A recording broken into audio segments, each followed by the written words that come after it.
Buenas tardes, Irving. Hola Mark, ¿cómo estás? Bien, ¿y tú? También, muy bien, gracias. Qué bueno, qué bueno. Bienvenido a una nueva cápsula en la que vamos a escucharte hablar, de hecho. Sí, bueno, sí, exactamente. Pero bueno, igual te tengo que dar la bienvenida. Sí, no, claro, no, Esta, no me arriesgaría a bailar todavía, ¿verdad? Pero hablando está bien, todavía. todo bien. Esta cápsula tiene la temática de Jerusalén, la historia de la ciudad de oro. Un poquito de la continuación de lo que veíamos ayer. Ayer estábamos viendo lo que lo que la parte de Jerusalén importa para toda la humanidad y empezamos desde un punto histórico, pasamos, ¿qué podemos decir? Pasamos varias décadas, varios milenios hablando sobre cruzados, sobre ideas, cada quien tenía sobre sobre la ciudad vieja y prácticamente ya ahora sí entramos en el tema un poquito más histórico hacia nuestros días. Esta, esta cápsula va a quitarle muchísimas dudas a las personas que estaban ayer preguntando de qué se trata esta cápsula referente a lo que estamos viviendo hoy con Jerusalén y con Israel. Tiene que ver muchísimo más con cómo es que ahorita ya las personas tienen acceso a la ciudad vieja. Y también, ¿qué pasaría si es que hubiera entrado otra persona, o sea, otro tipo de civilización ahí y no hubieran dejado, o sea, no hubieran abierto el paso? ¿No? Eso te lo voy a dejar a ti, porque digo, todos estamos por sentado que Jerusalén debería de ser de todos y que así Israel lo ha planteado, como dividiendo o sea, Jerusalén viejo en cuatro, poniendo un cuarto para cada quien. Sin embargo, es muy importante destacar que así no fue siempre y que muchas personas que están incluso dentro de la ciudad vieja no comparten esta ideología. Por lo tanto, te voy a dar la palabra para que nos puedas decir cómo empezó esto. ¿Sí? Y ya saben, todas las personas que estén conectadas, por favor, nada de spam, no traten de vender nada en este espacio, no tratemos de hacer proselitismo, es muy importante que escuchemos y que compartamos nuestra opinión, nuestras ideas y al mismo tiempo nuestras reacciones.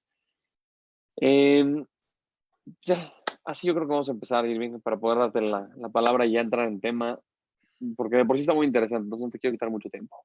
Ok, gracias Mark.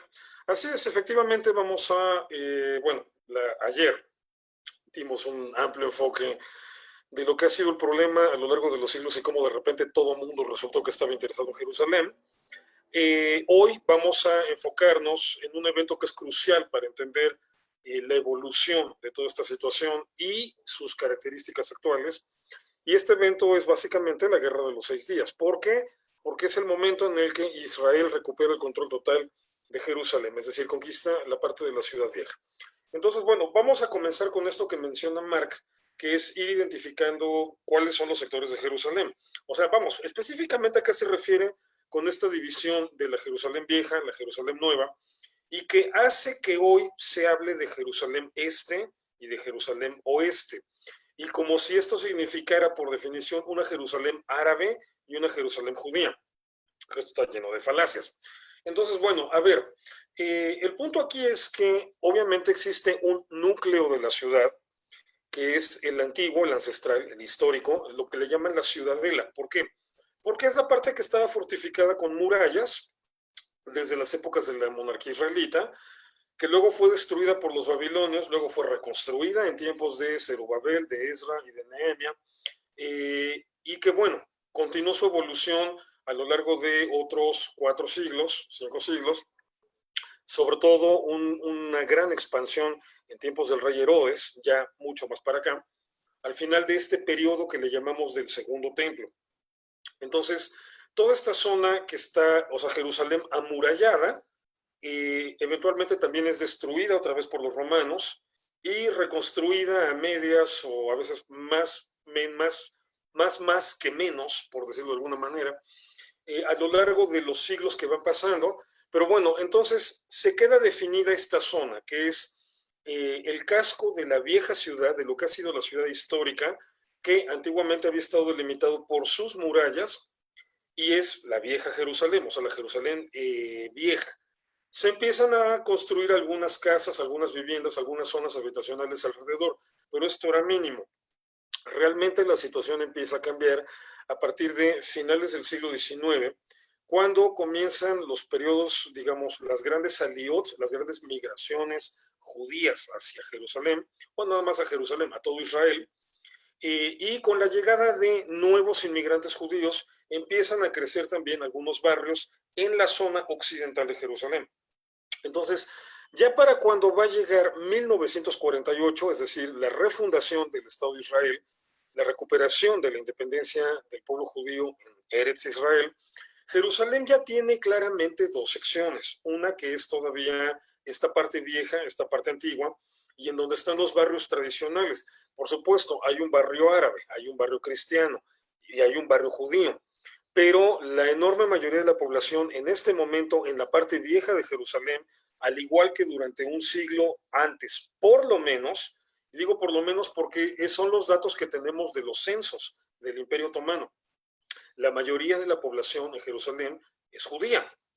Entonces, nada más, la división en este sentido es muy relativa, o sea, esto de ciudad vieja y ciudad nueva tiene nada más que ver con que la parte nueva pues es lo que se ha venido construyendo en las últimas décadas y la parte vieja es la Jerusalén histórica, pero en realidad no hay demasiadas diferencias en cuanto a la demografía. Claro, en la parte occidental la población era abrumadoramente judía.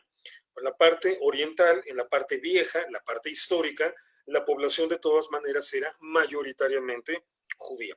Por supuesto con barrios árabes, con barrios, bueno, con barrios árabes, y algunos árabes eran cristianos y otros musulmanes. Obviamente los árabes cristianos se concentraban en las zonas aledañas o cercanas a los grandes centros religiosos cristianos, como la Vía Dolorosa, como el Monte Gólgota, como la Capilla de la Resurrección, la Capilla de la Anunciación, la Iglesia del Santo Sepulcro, etcétera. Entonces estamos hablando de una Jerusalén que tenía divisiones relativas, no eran divisiones así formales, ni estrictas, ni muy rigurosas. Esta situación va a cambiar con la guerra de 1948 y 49, porque toda esta parte vieja de la ciudad va a quedar bajo poder jordano, bajo control jordano, mientras que la parte occidental, la parte donde vivía abrumadoramente judíos, va a quedar obviamente bajo control israelí. Va a ser ahí una reja, una barda, una valla de alambrado, lo que va a quedar separando Jerusalén, los dos sectores de Jerusalén, y entonces viene ahora sí el proceso de expulsión de todos los judíos que habían sobrevivido y que vivían en la Jerusalén este. Entonces todos esos judíos son expulsados por los jordanos y mandados hacia Israel. El Estado de Israel los tiene que absorber. Y entonces es cuando por primera vez en la historia se establece una diferenciación entre Jerusalén este y Jerusalén oeste, entre lo que pasa a ser una Jerusalén árabe y una Jerusalén judía.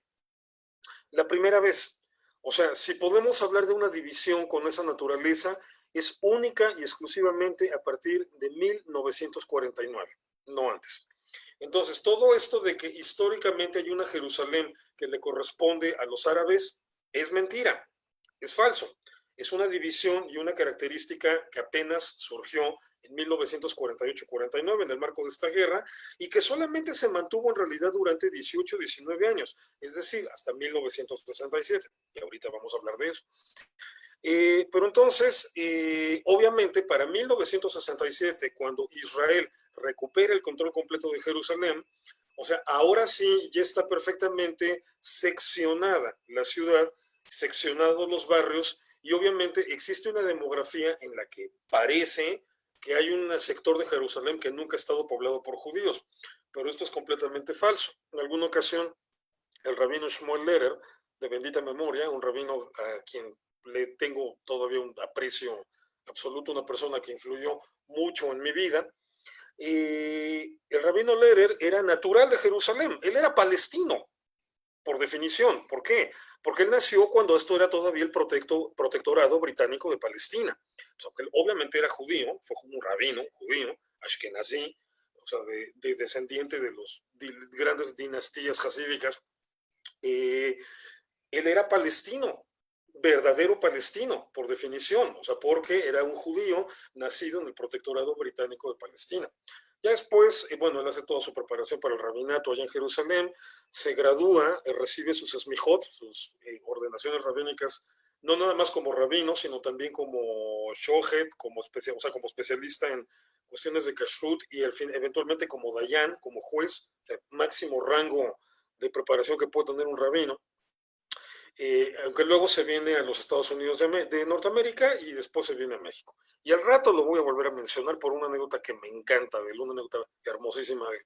Pero bueno, el rabino Lehrer me explicaba alguna vez, me decía, ahí donde yo nací, en el barrio antiguo de Jerusalén, o sea, yo nací en la parte árabe de Jerusalén, si en esa parte árabe había 2 sinagogas enormes y había más de 100 sinagogas medianas o pequeñas y estaban 2 de las yeshivot más grandes de todo Jerusalén. A mí que no me vengan con el cuento de que eso era una Jerusalén árabe. Yo nací ahí, decía, y era una Jerusalén judía. Lo que pasa es que hubo una limpia, literalmente aquí se aplica el término, un genocidio perpetrado por el gobierno jordano, que se encargó de expulsar a todos los judíos que sobrevivieron a esa guerra, los expulsó y los mandó al lado de Israel. Entonces, toda esta noción de que existe una Jerusalén este es ficticia, o sea, es falaz, más que ficticia, es falaz, porque no es una cuestión histórica, no es un dato que tenga raigambre histórica.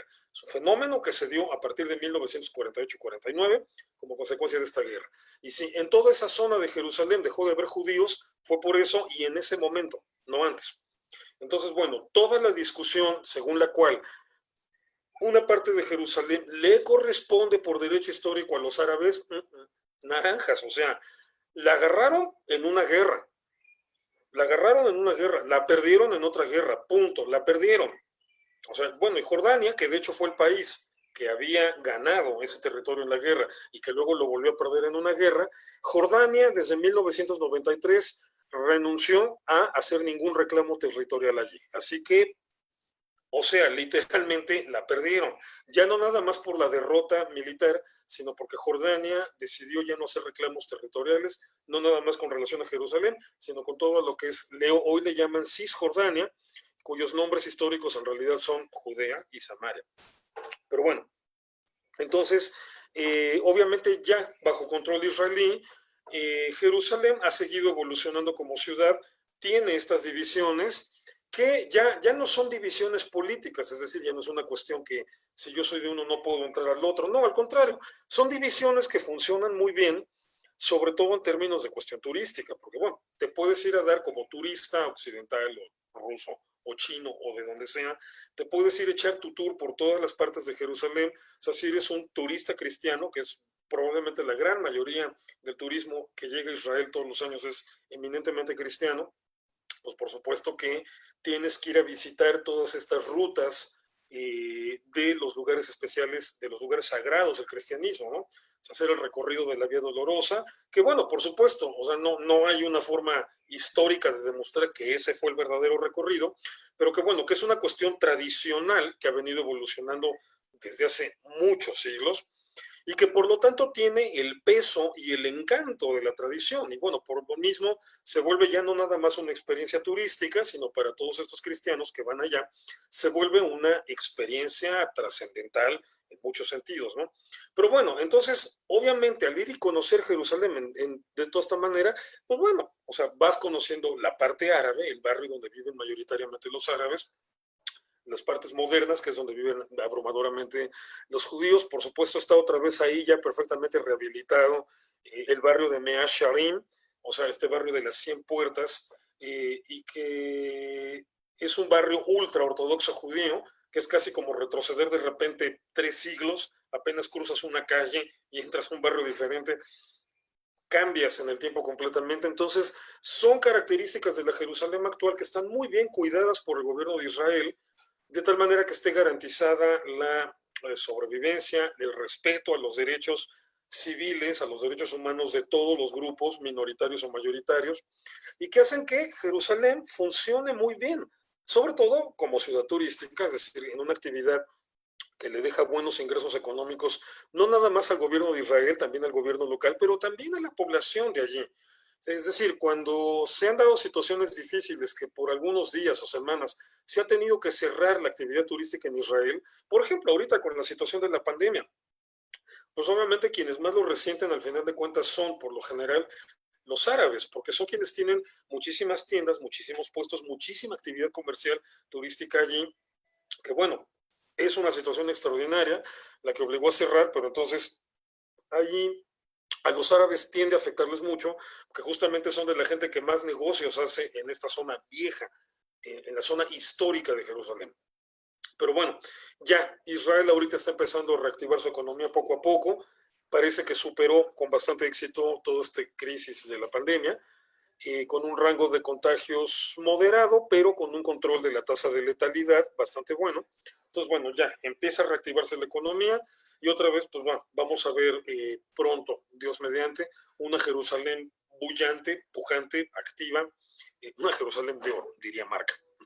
Entonces, bueno, ahora bien, está todo este problema de lo que en el lenguaje político de muchas organizaciones, de muchos países, de muchas personas, se habla de los asentamientos judíos en Jerusalén, que sobre todo estamos hablando de la parte este. Entonces, bueno, hay que entender aquí qué pasa con la Guerra de los 6 días, o sea, cómo se dan todos estos eventos y, bueno, cómo se redefine la situación a partir de 1967. Bien, el antecedente inmediato, digamos, en cuanto a el problema bélico que había entre árabes e israelíes antes de 1967 es la llamada guerra de desgaste que hubo desde 1949 en los siguientes años, que llegó a su punto culminante en todos los problemas que tienen que ver con el canal de Suez. El canal de Suez fue un canal que se abrió allí en Egipto para atravesar de lo que es la zona del Mar Rojo hacia el Mar Mediterráneo, que por lo tanto es un negociazo. O sea, el peaje que pagan este tipo de lugares es carísimo, es enorme. O sea, simple y sencillamente vean las cifras que le entran a Panamá, la cantidad de dinero que le entra a Panamá por el peaje en el canal de Panamá.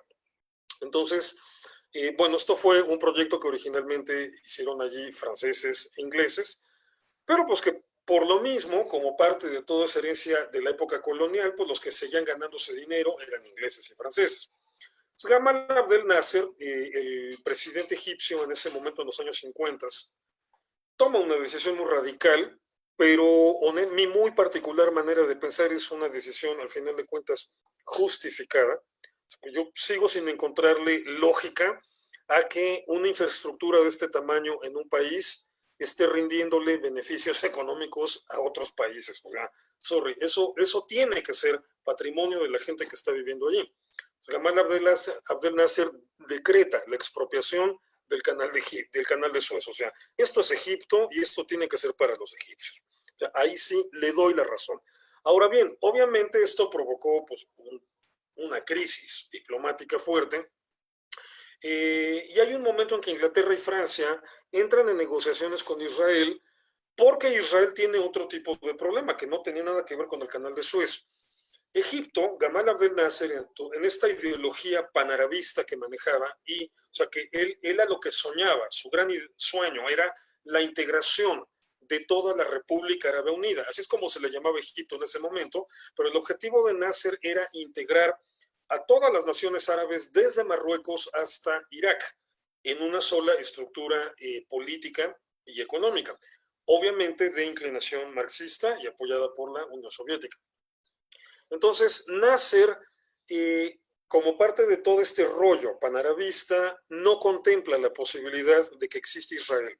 Es decir, Israel es un lunar ahí, un tumor que les estorba, porque quieren que todo el territorio sea completamente árabe. O sea, gobernado, controlado por los árabes, con un solo sistema político. O sea, no cabía un país judío, aunque fuera chiquito, ahí en la gran nación árabe.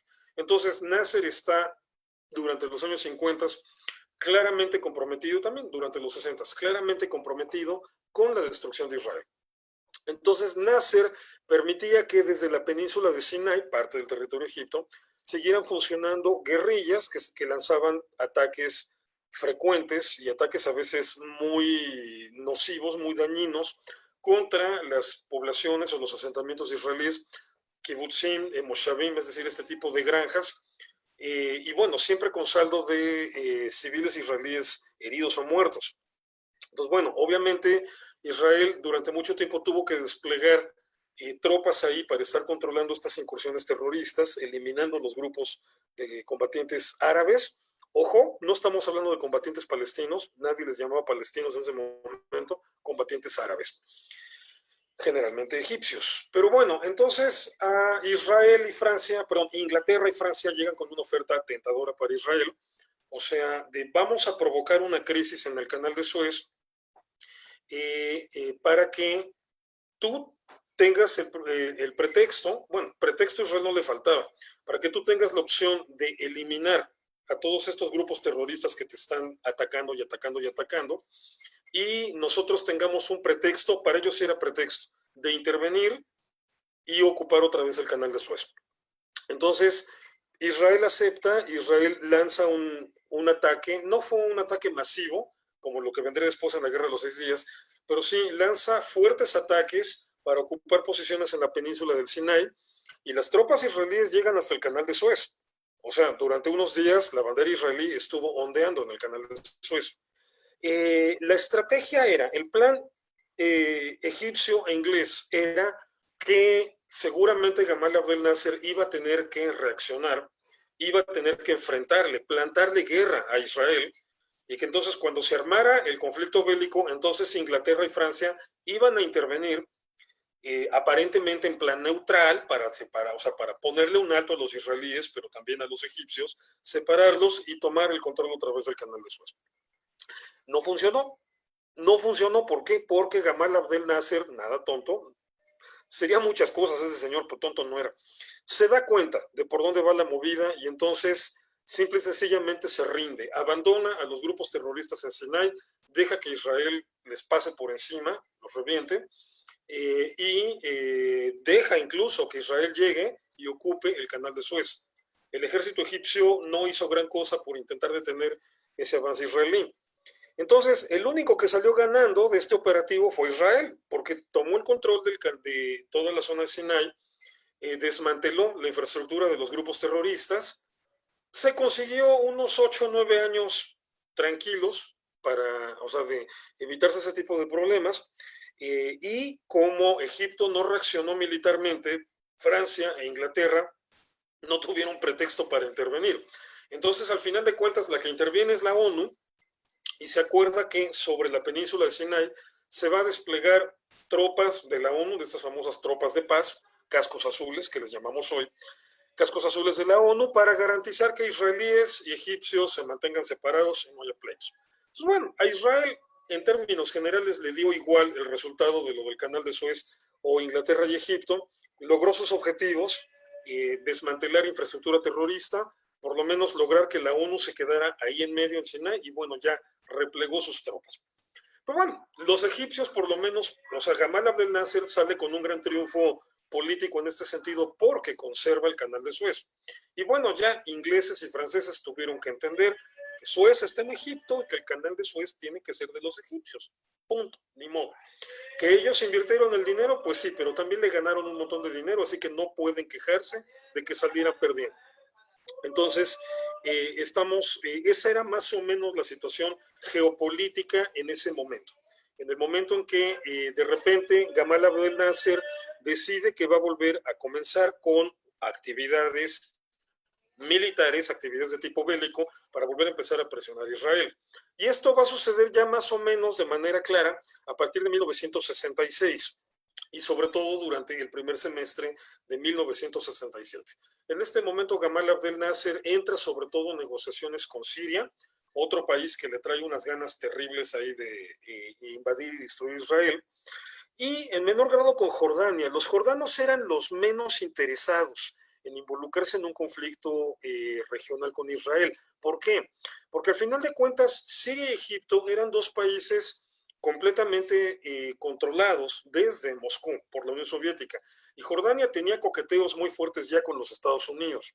Entonces a Jordania no le interesaba tanto este proyecto de una guerra contra Israel, Pero bueno, tampoco se podía resistir. O sea, entre Siria, Egipto y Jordania, Jordania era el país más débil.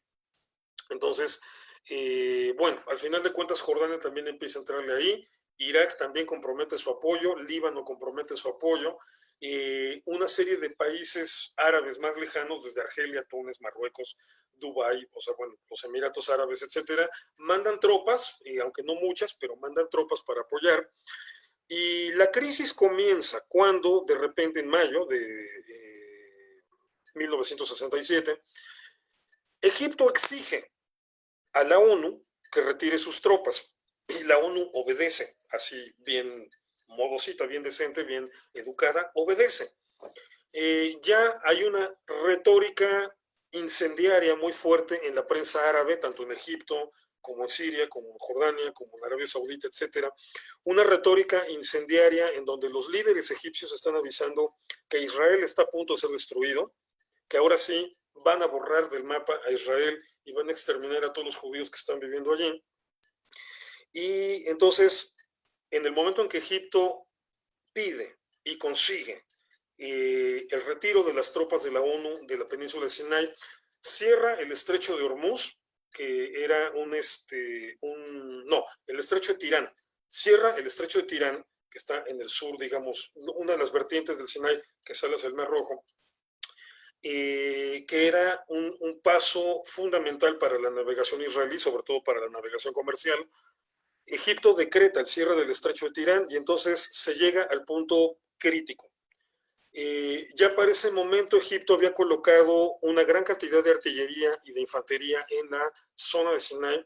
Se calcula que había colocado aproximadamente 1,000 vehículos blindados entre tanques y cañones y aproximadamente 100,000 soldados. Había movilizado aproximadamente a 100,000 soldados. Israel entonces tiene que llamar a su reserva, que bueno, en ese momento la reserva israelí fueron 70,000 soldados. Es decir, la reserva a que me refiero, bueno, en Israel desde un principio el servicio militar era obligatorio para hombres y mujeres.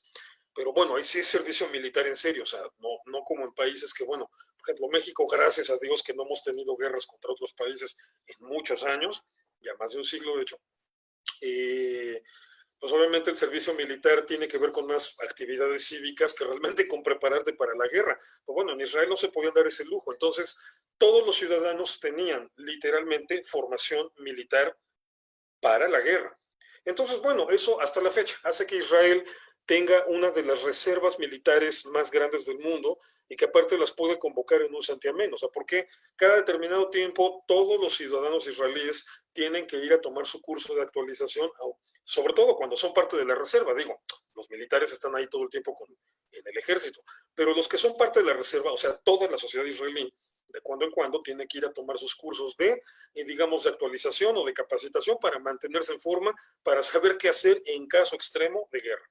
Entonces, bueno, Israel obviamente pudo convocar a la reserva de una manera rápida y eficiente. Pues estábamos hablando de que eran 70,000 soldados aproximadamente los que pudo integrar en ese momento, más los que ya había. Es decir, estaba en clara desventaja simplemente numérica, simplemente ante Egipto. Bueno, ya ni qué decir si aparte estaban las tropas libanesas, las tropas sirias, que eran el segundo contingente más grande después del egipcio, y las tropas jordanas, más el apoyo que había llegado de las tropas iraquíes y en menor grado de otras naciones árabes. Entonces, se da una situación muy crítica, muy difícil, o sea, cualquier cosa la puedes equilibrar. Y pues discutiendo entre generales israelíes, llegan a una conclusión: no pueden dejar que los árabes tomen la iniciativa.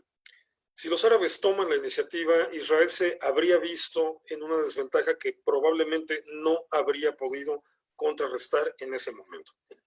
Entonces, se toma una decisión que todavía sigue siendo motivo de estudio en las academias militares, porque estamos hablando de uno de los despliegues estratégicos militares más geniales en toda la historia, y Israel toma la decisión de lanzar el ataque, de lanzar el primer ataque. Obviamente después vinieron a chillar todos los pro-árabes o todos los pro-rusos o toda la gente anti-israelí más bien, independientemente del matiz extra que tuvieran, pero toda la gente israelí que No, es que no, realmente no podíamos asegurar que los egipcios quisieran una guerra. A ver, a ver, cerraste un estrecho a la navegación israelí, sacaste a los cascos azules de la ONU, pusiste 1,000 piezas de artillería en la frontera, pusiste 100,000 soldados en la zona. No me vengas con que no estás planeando una guerra. Es la forma más tonta de no planear una guerra. O sea, ese es nada más un cuentote, otro de tantos cuentotes, para intentar matizar. No, es que Israel se pasó, ¿no? No se pasó. Era necesario ese ataque preventivo porque no tenía opciones. Lamentablemente, el peor error estratégico que cometieron los árabes durante todos estos años de tensiones, es decir, entre los finales de los 40 y los 80, fue no dejarle a Israel opciones.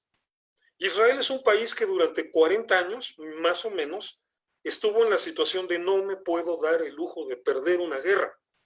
El día que yo pierda una guerra, desaparezco. La situación la resumió Benjamín Netanyahu en una frase maravillosa, ¿no? Dijo, cuando los árabes bajen las armas, no habrá más guerra. Cuando Israel baje las armas, no habrá más Israel. Esa es la diferencia. Entonces, bueno, los árabes orillaron a Israel a vivir en esa situación en la que no había más opciones y bueno, analizada la crisis como estaba, Israel lanza el primer ataque. Y el primer ataque, que esto comienza el 5 de junio de 1967, el primer ataque es una genialidad de ocurrencia. Es un ataque aéreo o sea, no contra la artillería egipcia, que estaban ahí los tanques y los soldados, ni contra la infantería, sino un ataque directo en territorio egipto contra las bases aéreas.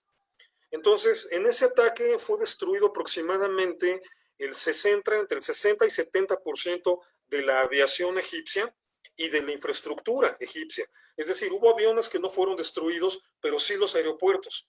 Entonces fueron aviones que quedaron inoperantes. Es decir, así tempranito, en la mañana, bueno, los servicios de inteligencia israelí dicen, se tenía información hasta de cuántos pilotos eran en Egipto, cuántos pilotos tenían, los nombres de los pilotos y el rango que tenían dentro de la Fuerza Aérea.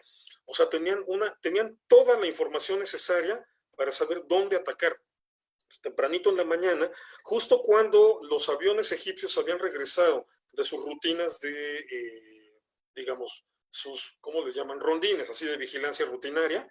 Así, recién aterrizaditos aparecieron los aviones israelíes, primero reventando los radares y luego reventando la mayor cantidad de aviones posibles y luego reventando las pistas de los aeropuertos.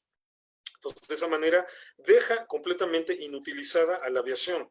Y entonces, ese mismo día, nada más que ya hacia el mediodía, eso en la mañana, viene el ataque de las divisiones blindadas a cargo de, sobre todo, los dos generales que más se destacaron en este momento fueron el general Tal, así se apellida Tal, o sea, no crean que el general Tal, y el general Ariel Sharon.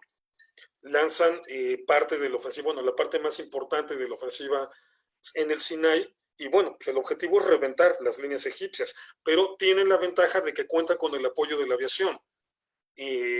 O sea, y los egipcios no tenían manera de contrarrestar los ataques de la aviación israelí porque no tenían aviación. Aquí los egipcios cometen un error catastrófico, o sea, ahí es en donde uno dice, bueno, ¿cómo la ideología, o sea, esos constructos abstractos que te haces en la cabeza, te pueden arruinar la vida de una manera terrible? A Egipto se le ocurre mandar la noticia, o sea, acuérdense que aquí no hay internet, todo era por teléfono, y tenías que confiar en lo que te decían por teléfono, porque no había manera de que lo comprobaras, o sea, tenías que mandar a alguien, pero se tardaba un par de días en ir y venir. Le avisan por teléfono a Jordania y a Siria que las tropas egipcias están aniquilando el ejército israelí. Entonces, se animan a entrar en la guerra, Siria y Jordania, pero Siria, que era el país que podía haber apoyado con su aviación al frente en Egipto, no lo hizo, porque se confió que las tropas egipcias estaban derrotando a los israelíes. Y lo único que pasó fue que entonces eso le dio tiempo a Israel para que aplicara la misma estrategia en Siria. Y al día siguiente, la aviación siria estaba también prácticamente anulada. Entonces, todo se vuelve una guerra de infanterías y artillerías, pero con la ventaja de que Israel tiene el aire dominado. Entonces, pues fue cuestión de tiempo. O sea, era cuestión de tiempo para que la derrota de los árabes fuera contundente. Entonces, el rey Hussein de Jordania, que por entonces era joven, el papá del actual rey, el rey Abdalá, el rey Hussein de Jordania en ese momento, les decía, él era el más reticente en traerle todo este problema. Pues justamente porque los egipcios le dicen que están derrotando contundentemente a las tropas israelíes, o sea, le mienten, el rey Hussein se anima y lanza un ataque contra Jerusalén, contra la parte de Jerusalén occidental. Incluso bombardearon la sede del gobierno israelí, que por supuesto ya estaba en un lugar seguro, pero lanzan un ataque y pues entonces esto provoca la movilización de la infantería israelí contra la infantería y la artillería jordana. Y otra vez, teniendo la ventaja de la aviación, la artillería jordana no duró, no aguantó, o sea, no resistió ni siquiera un día de ataques. Reventó prácticamente desde el día 6. El primer ataque israelí contra Egipto empieza el día 5, el frente en Siria y en Jordania se abre el día 6. Los reventaron inmediatamente. Entonces, los jordanos tienen que empezar a replegarse. Pidieron ayuda a los sirios y los sirios no se las mandaron. Y eso, hay que decirlo sin buen mexicano, por gachos. O sea, ahí sí fue genuina mala leche de Hafez el-Assad, el dictador que en ese momento gobernaba Siria, que odiaba al rey Hussein de Jordania. O sea, también era un peligro armar una coalición con líderes árabes que se odiaban entre ellos mismos. Los árabes a veces tienen un estilo muy interesante, sobre todo en esos niveles de dictadores, de odiarse, puff, en serio. Entonces, Hafez el-Assad no la llevaba nada bien con el rey Hussein. Entonces, cuando Hussein pide ayuda a Siria, Siria le dice, apáñatelas tú solito. Y bueno, no, es un hecho que no habría servido de mucho la ayuda, pero queda esa mancha sobre Hafez el-Assad, que ni siquiera tuvo un gesto de solidaridad con sus vecinos jordanos, ¿no? Bueno, resultado, Israel lanza toda la tropa de paracaidistas para ir limpiando el terreno y después de los paracaidistas entra la infantería a cargo de este general como Mota Goren, algo así se apellidaba, no me acuerdo del Mordejai, Motl se le dice en Yiddish a todo aquel que se llama Mordejai, o sea, Mark en Yiddish sería Mordejai, bueno, no, en hebreo se llama Mordejai, en Yiddish sería Motl. Bueno, ya, esta manía israelí de luego adaptar los nombres, también los nombres yiddish, entonces, este es el general Mota Goren. Él es el general a cargo de el ataque de infantería sobre Jerusalén. Ese es el momento en que, bueno, la circunstancia así se dio. Fíjense cómo incluso Israel tenía la esperanza, así, la vaga esperanza, de que los jordanos no le entraran al pleito, de que los jordanos se quedaran quietos. ¿Por qué? Porque ya se sabía de los vínculos de los conectes jordanos con Estados Unidos. Entonces, o sea, Jordania, en la lógica israelí, podría mantenerse al margen, pero al final de cuentas no está en la órbita soviética de Siria y de Egipto. Entonces, Israel en ese sentido no lanza ningún ataque inicial, un ataque preventivo contra Jordania. O sea, fíjense cómo ni siquiera estaba contemplada, pese a la posibilidad, era un pretextazo, ¿no? Bueno, ya, me estoy surtiendo a los egipcios, me estoy surtiendo a los sirios, de una vez me surto a los jordanos y recupero Jerusalén. El plan original de Israel ni siquiera era ese. Pero bueno, Jordania se deja enredar, ataca, entonces Israel hace una respuesta aplastante, contundente, maravillosamente desproporcionada, porque ni modo, te están atacando, pero te metiste como Sansón en las patadas, ahora te aguantas. Entonces viene todo el ataque israelí y bueno, entonces viene el ataque sobre Jerusalén en la mañana del 7 de junio, 28 de Iyar, conforme al calendario hebreo. En la mañana del 7 de junio viene todo el ataque contra las tropas jordanas en Jerusalén, porque prácticamente no pudieron decir ni pío, o sea, no pudieron ofrecer ningún tipo de resistencia problemática para Israel, simplemente se fueron replegando, y llegó el momento en que pues obviamente toda la ciudad estaba ya bajo control del ejército israelí. Y entonces es la famosa llamada, ¿no? Telefónica. No les voy a decir que la llamada telefónica más esperada de los últimos 2 milenios, porque el teléfono lo había inventado apenas Graham Bell en el siglo XIX, pero sí era, con mucho, el mensaje más anhelado, más deseado por el pueblo judío durante 2 milenios. Es nuestra. Jerusalén es nuestra. Otra vez Jerusalén es nuestra. Eso fue lo que, digamos, el primer mensaje que mandó el general Goren al alto mando israelí. Y pues obviamente, ya con toda la entrada de la tropa, mandaron inmediatamente a un rabino, a un Hassan, mandaron un shofar. Otra vez el shofar, bueno, tenía 19 años de no sonar en Jerusalén, en la parte vieja, porque habían habido judíos viviendo en Jerusalén hasta 1948. O sea, eso no tenía milenios, ¿no? Pero fue muy significativo en este momento. Otra vez un shofar, otra vez un Sefer Torah frente al Kotel, frente al último vestigio de la Jerusalén de los tiempos del templo, y otra vez un servicio, ahí un rezo judío de lectura de la Torah, el toque de shofar. Entonces fue un momento profundamente significativo para todo el pueblo judío. Y esta parte me la contó el rabino Lerer en su momento, les decía que ahorita les iba a contar otra anécdota.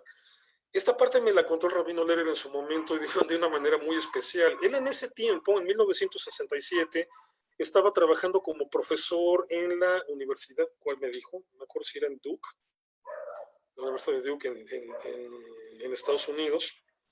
Y era, aparte de profesor en el Departamento de Estudios Judaicos, era el capellán de la comunidad judía estudiantil. Y me dice, fíjate, y esto lo preguntaban ayer, nos hicieron esa pregunta ayer, que ¿qué tanto intervino Estados Unidos en toda esta crisis de los 6 días? O sea, nada. A Israel lo dejaron solo, lo dejaron completamente solo. Me decía, por cómo se hablaba de esto en las noticias y la postura de los mismos profesores o de mis compañeros en la universidad, de la gente en la universidad, o sea, todos nos daban el pésame. A los judíos, todos nos daban el pésame. Así como ya dando por hecho de ya, adiós a ustedes, ya valieron, ya se fueron, bye, adiós. O sea, todos nos decían que era una lástima, que era una tragedia, pero no había ni en noticias, ni a nivel de gobierno, ni a nivel personal, expresiones así de una solidaridad de, bueno, oye, ojalá Estados Unidos mande tropas o no, nada. Simple y sencillamente daban por sentado que nos iban a aniquilar y simplemente nos daban el pésame. Dice, ese viernes en la noche fue, o sea, previo al inicio de la Guerra de los 6 días, el viernes en la noche dice, ese día sí tuve la sinagoga, bueno, la capilla donde se hacían los rezos de Kabbalat Shabbat, llena, dice, o sea, increíble, dice, bueno, y esto más que increíble porque en Estados Unidos no tienen, o sea, no está tan arraigada la costumbre de celebrar el Kabbalat Shabbat de manera masiva en las sinagogas. El rezo de Kabbalat Shabbat, la gran mayoría de las familias lo hacen en su casa. En México o en América Latina, sí, nuestro rezo, digamos así, multitudinario, cada semana, es el viernes en la noche. Es cuando más gente tenemos en las sinagogas. En Estados Unidos, la costumbre más bien es a tenerla, el rezo principal es el sábado en la mañana. Entonces, bueno, extraño que en Estados Unidos, en un rezo de capilla, lo tuviera lleno el viernes en la noche, porque estaba toda esa tensión por la situación, por la crisis. Y pues la pregunta que más me hicieron los muchachos, los alumnos, los estudiantes que estaban ahí en la universidad, dice, pues era, rabino, ¿qué va a pasar? Bueno, como si uno fuera analista político o militar, ¿no? O sea, ¿qué va a pasar? Si ya era terrible ver toda esa angustia, me contaba el rabino Lera, me dice, ver toda esa angustia y no saber qué contestarles. O sea, bueno, no saber qué iba a pasar. Pues les dije, vengan mañana al rezo de lectura de la Torá, porque en la Haftará, es decir, en la lectura complementaria, hay un versículo muy importante que tenemos que revisar. Y efectivamente, curiosamente, vean qué pésima semana tuvieron los árabes para provocar toda esta crisis. Curiosamente, en las lecturas tanto de la Torah como de la Haftará de esa semana, se lee este pasaje que dice, uno de ustedes perseguirá a 1000, y 10 de ustedes perseguirá a 100,000, y 1000 de ustedes perseguirán a toda una nación. Justamente esa semana, y justamente eso fue lo que sucedió. Cuando empiezan a llegar las noticias de Israel está lanzando el ataque, claro, pues en Estados Unidos no tenían por qué mentir. Israel acaba de lanzar un ataque, aviación egipcia destruida, al día siguiente artillería egipcia destruida, Ariel Sharon ya controló la península de Sinai, las tropas de Tal y de Sharon ya llegaron a Suez otra vez, estuvieron a punto de entrar al Cairo, y luego ese mismo día, día 6, aviación siria destruida, el día 7, Jerusalén reconquistada por los judíos. Y ya para el día 8, los egipcios dicen, ok, ahí muere, o sea, ya, ahí muere. Gamal Abdel Nasser es el primero que se rinde, dice, ya, piedad, por favor. Los sirios no, los sirios siguieron de tercos, y bueno, lo único que provocaron fue que las tropas israelíes estuvieran a punto de entrar a Damasco. Entonces sí, la ONU, la siempre asquerosa ONU, la siempre anti-israelí ONU, la siempre tendenciosa judeófoba ONU, entonces sí decidió intervenir. Y entonces sí empezó a movilizarse para que hubiera un alto al fuego. Es decir, entonces, ahora sí, como Israel va ganando, pues sí, ahora sí me meto. No, ya párenle, ¿no? O sea, es siempre esa porquería de discurso tan arraigado en la ONU o sea, los terroristas palestinos, eso lo pueden ver cualquier año, perdón la expresión, jode y jode y jode y jode. Y solamente hasta que Israel contesta y revienta a los terroristas palestinos, sale la ONU a decir, no, hay que calmarnos, o sea, no hay que provocar una escalada, hay que controlarnos. O sea, de veras, no lo podías decir cuando los ataques eran de ellos, no lo podías decir cuando eran los terroristas de Hamas, los que estaban disparando cohetes contra población civil desarmada. No, siempre tiene que ser hasta que es evidente que Israel le va a reventar la vida a esos terroristas, cuando la ONU ya sale a decir, por favor, calma, mesura tú. O sea, incluso Antonio Guterres, el actual secretario general de la ONU, que él personalmente siempre ha sido una persona muy amigable hacia Israel, se ha rendido ante esta basura de discurso de corrección política, claramente judeófobo y claramente anti-israelí. Ni modo, me da lástima el pobre hombre, me da muchísima lástima. Los anteriores que estuvieron previamente a él, un asco. Pero bueno, de todas maneras, para lo que importa. Al final de cuentas, Israel derrotó contundentemente a las naciones árabes y bueno, tuvieron que plegarse a un armisticio, tuvieron que rendirse otra vez. Pero bueno, el problema aquí es que en este marco, Israel toma el control no nada más de Jerusalén Este, sino de otra serie de zonas que antes había tenido bajo su control Egipto, Jordania y Siria. A Siria le quitó lo que se llaman las alturas del Golán. A Jordania le quitó lo que se llama toda la franja occidental o margen occidental, es decir, lo que hoy llaman Cisjordania, y obviamente eso incluye a Jerusalén Este. Y a Egipto le quitó el territorio de Gaza. Entonces, bueno, aquí obviamente cuando hablamos de todo este territorio anexado, un día tenemos que hablar específicamente de ese tema, pero ahora vamos a concentrarnos específicamente en Cisjordania y en Jerusalén, porque es lo que estamos hablando hoy como Día de Jerusalén. Pero bueno, entonces de aquí se viene todo este problema de los territorios palestinos ocupados por Israel, que hay que entender qué es lo que estaba pasando allí. En la guerra de 1948-49 hubo aproximadamente unos 600,000 árabes desplazados de guerra, es decir, 600,000 árabes que tuvieron que irse de donde estaban viviendo para evitar la guerra. Y a veces algunos se movieron instintivamente, o sea, vieron que se venía en combate, vámonos. Otros se movieron instigados por los propios árabes, y pues sí, otros se movieron pues porque llegaron las tropas israelíes y mejor nos vamos, ¿no? Entonces, pero bueno, el caso es que son como 600,000 árabes que se tienen que desplazar hacia la zona oriental, es decir, hacia territorio controlado por los árabes. Entonces, Líbano, Siria, Jordania y Egipto organizaron campamentos de refugiados para estos árabes, pero los dejaron en el abandono absoluto. O sea, era territorio, obviamente en territorio controlado por ellos. Es decir, en Gaza y en Cisjordania, en estas zonas. Y los campamentos en Siria se distribuyeron por diferentes zonas hacia el rumbo de Damasco, como el Yarmouk, que es el más importante y grande en Siria, y el Líbano también.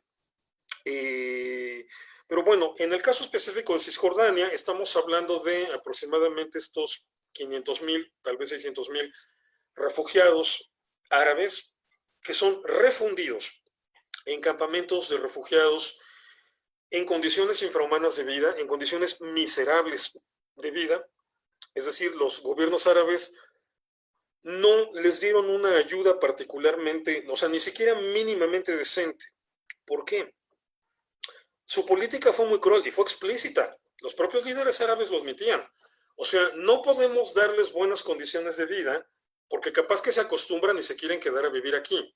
Y lo que necesitamos es destruir Israel y que toda esa gente quiera regresar a, a completar el proceso de destrucción del Estado de Israel y la arabización de todo ese territorio. Entonces, durante décadas, bueno, hasta este punto, y eran casi 2 décadas, a esa gente que se les refundió en esos campamentos de refugiados, se les destinó a ser carne de cañón, literalmente, para un eventual intento de invasión del Estado de Israel.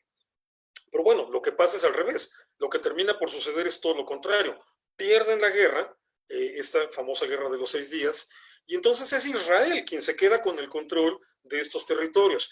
Y se crea una situación terriblemente incómoda, y terriblemente incómoda para Israel, sobre todo, porque tenía que encargarse, por una parte, de la cuestión humanitaria, es decir, que no se murieran de hambre. Claro, permitió que la ONU entrara a hacer todo el trabajo en ese sentido, pero por otra parte también tenían que cargar con el peso económico y con la responsabilidad humana de estar controlando territorios llenos de palestinos, o bueno, de árabes que ahora empezaban a ser llamados palestinos, ¿no?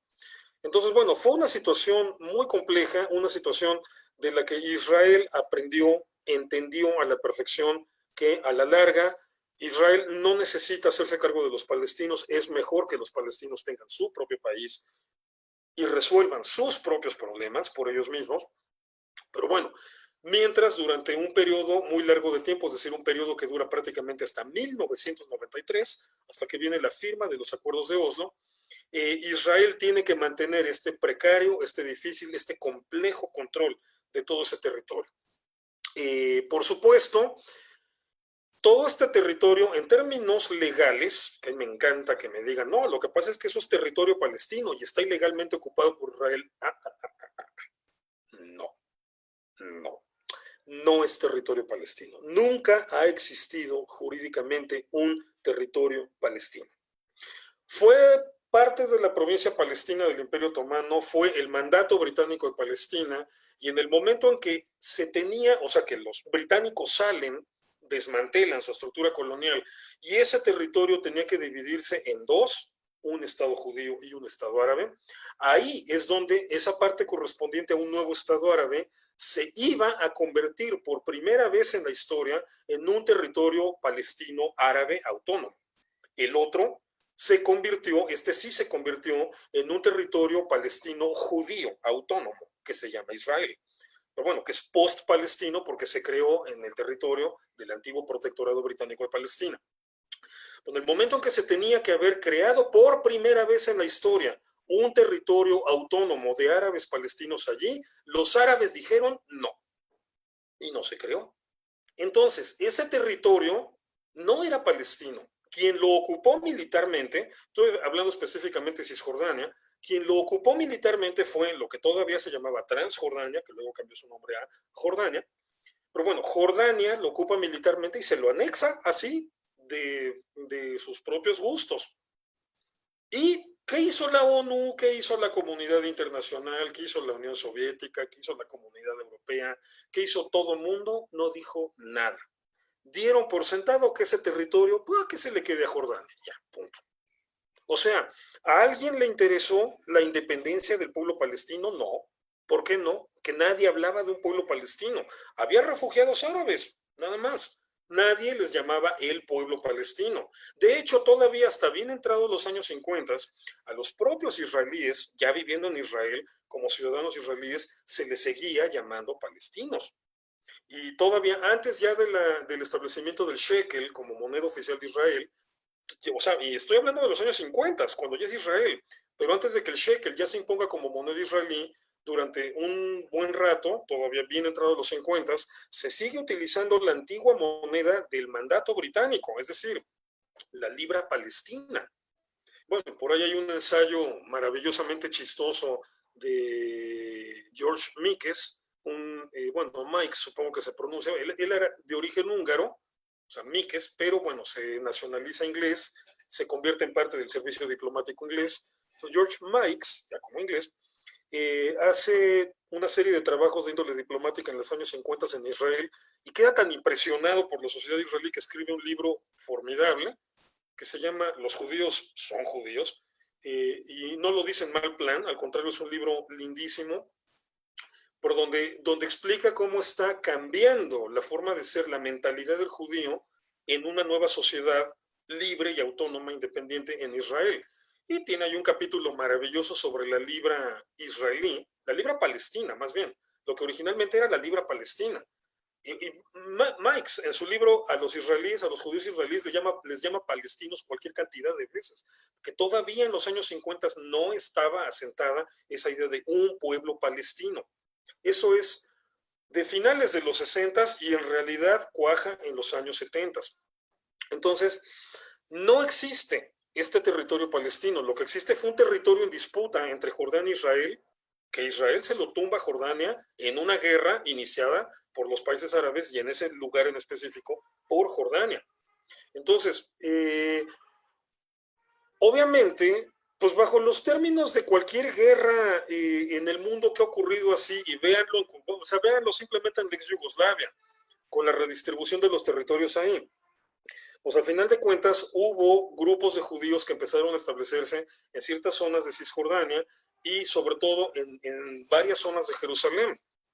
Pues bueno, en 1993, y todavía el único impedimento legal para eso, el único verdadero impedimento legal para eso, habría sido que Jordania reclamara ese territorio.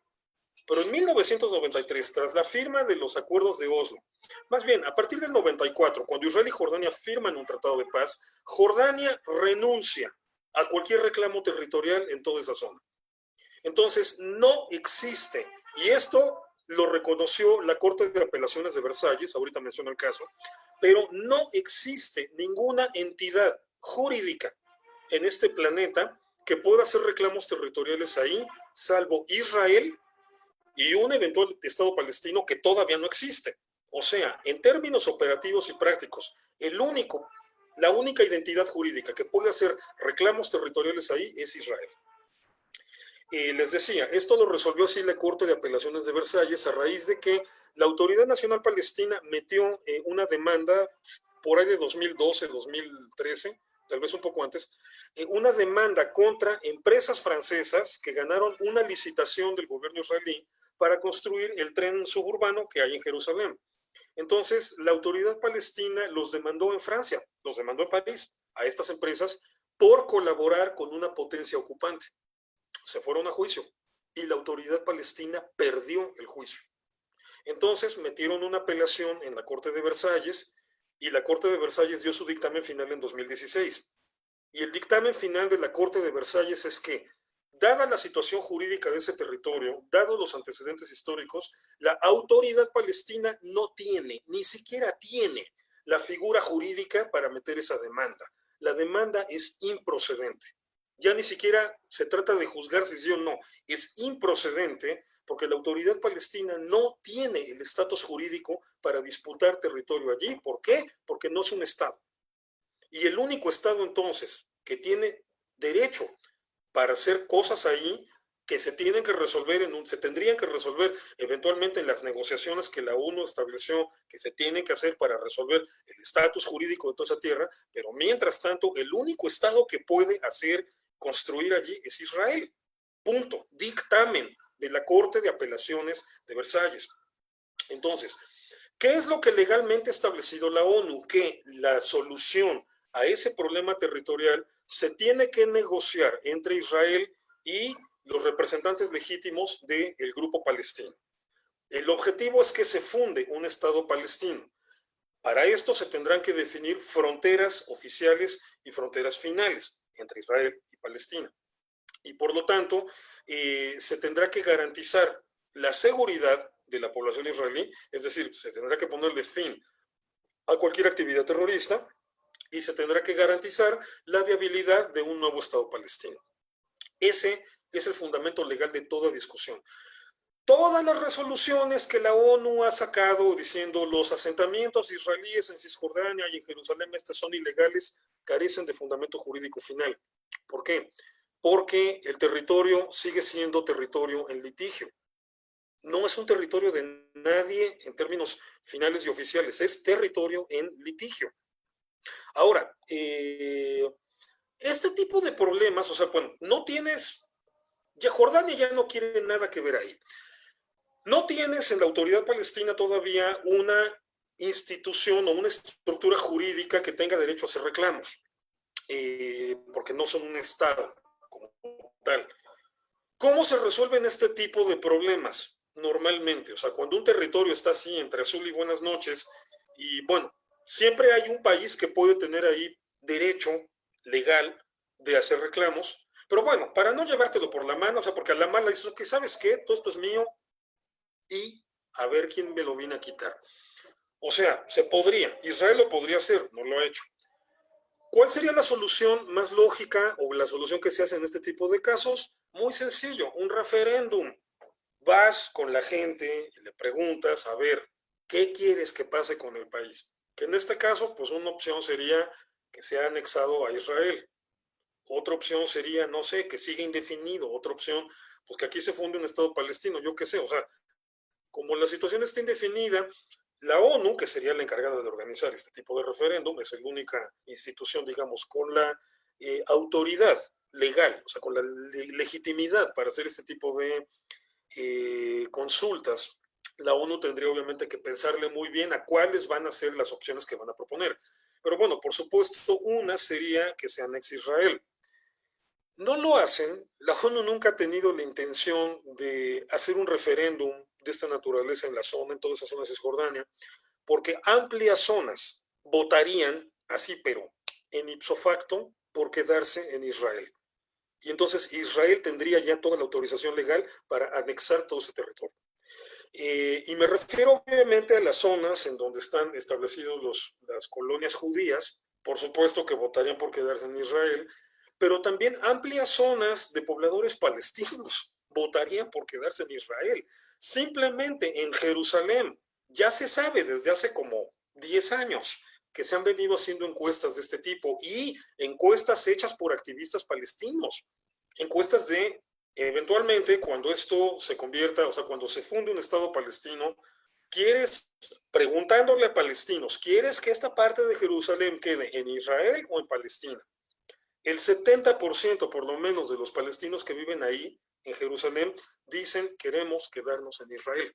Hace tiempo vi un documental maravilloso, o sea, bueno, increíble, o sea, sorprendente para muchos. A mí no me sorprendió honestamente, pero palestinos contestándole a los que hacían las entrevistas, uno diciéndole, mira, vivo aquí en Jerusalén Este, soy palestino, soy militante de Hamas, toda la vida he estado comprometido en la lucha por destruir al Estado de Israel, pero tengo 60 años, tengo trabajo, mis hijos tienen trabajo.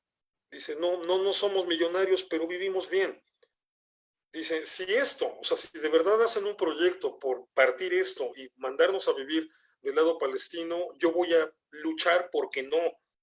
Yo voy a luchar porque nos dejen en Israel. ¿Por qué? O sea, porque ya me faltan pocos años para jubilarme. Si me jubilo con mi trabajo israelí y en territorio israelí, voy a tener una pensión. Si me jubilo bajo la autoridad palestina, no voy a tener nada. Dice, ya mis años, o sea, perdón, tengo que ser realista. Quiero quedarme, o sea, quiero que esto se quede en territorio israelí. Esa es la opinión del palestino de a pie, de un 70% por lo menos en la zona que ahora le llaman árabe de Jerusalén. Entonces, aquí el problema realmente nunca ha sido demográfico. Si la ONU se aventara ese tipo de referéndum, habría un alto porcentaje, bueno, de judíos ni que se diga, pero sobre todo habría un importante porcentaje de árabes que preferirían seguir, o sea, que todo eso quedara anexado a Israel, porque tienen pánico a la autoridad palestina, por corruptos, por violentos. Entonces, obviamente la ONU no lo va a hacer porque que fíjense, sería la solución más legítima de todas. Preguntarle a la población, ¿qué quieres? ¿Qué quieres hacer? ¿Dónde te quieres quedar? O sea, te doy la opción ya, que no sea una negociación política entre políticos panzones que se pelean en abstracto. No, no, no. Tú, la población, ¿qué quieres? ¿Dónde te quieres quedar? No lo van a hacer porque no le quieren dar más territorio a Israel, que no quieren aceptar que Israel se quede con ese territorio. No, ni modo. O sea, ya los planes ahorita de anexión de ciertas zonas de Cisjordania son inevitables como parte de la evolución histórica de este conflicto, sobre todo el aspecto demográfico. Y bueno, por eso el plan de paz que Trump propuso hace unos meses, o sea, incluye eso, o sea, de bueno, ok, pues ya Israel que anexe estas zonas y a los palestinos que se les compense con un territorio, sobre todo en la zona al sur de Gaza, que se les compense con una franja de territorio en donde se empieza a construir un área de desarrollo tecnológico, que los palestinos entren al siglo XXI, por el amor de Dios, de una vez. Y bueno, siguen con que no quieren, pero bueno, siempre ha sido la eterna respuesta de los líderes árabes palestinos, no, no, no, ¿por qué no? Porque toda negociación que llegue a un final, es decir, cuando se llegue en los términos en los que están las situaciones a la creación de un Estado palestino, significará que se aceptó una frontera y que por lo tanto se reconoció al Estado de Israel. Y eso es lo que no quieren. O sea, siguen aferrados en esa idea setentera, sesentera, que no quieren reconocer al Estado de Israel, no quieren concederle al pueblo judío que tenga algo, y aunque estén aplastados, derrotados contundentemente por la forma en la que se han dado los acontecimientos, van a seguir insistiendo en que no, y no, y no. Entonces, bueno, son ellos los que están provocando que al seguirse prolongando esta situación, extendiendo esta situación, la demografía en muchas zonas de Cisjordania siga cambiando.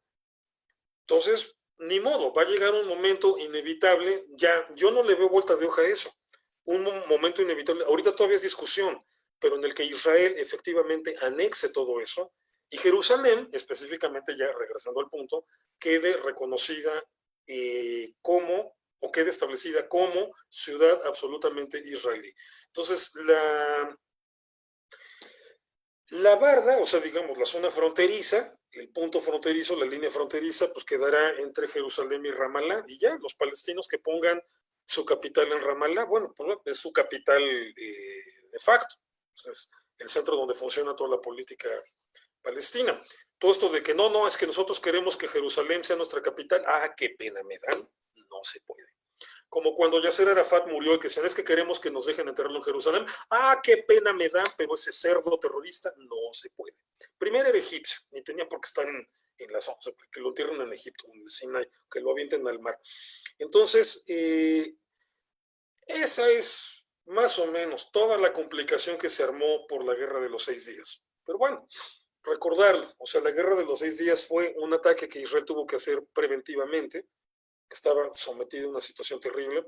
Esto hace, ¿qué será? Unos 15, 18 años, no sé, 17, 18 años, en una escuela donde daba clases, me dio un muy buen agarrón con el que era embajador palestino en ese tiempo para toda América Latina, o para Centroamérica, por lo menos, ya no me acuerdo, que bueno, fue a dar una conferencia sobre la causa palestina y todo esto.